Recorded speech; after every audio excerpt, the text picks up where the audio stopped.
You are looking at Julian's pronunciation guide, where we look at how to pronounce better some of the most mispronounced words in the world, like this other curious word. But how do you say what you're looking for today? Let's learn how to pronounce these names once and for all correctly in English and other languages. Yes, the pronunciation may vary depending on the origin of the language or the accent of the person. In Spanish, for example, it's pronounced as Mae, same in Portuguese.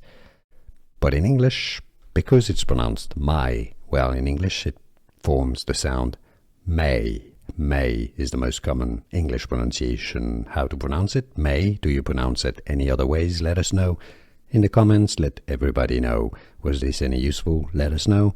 May.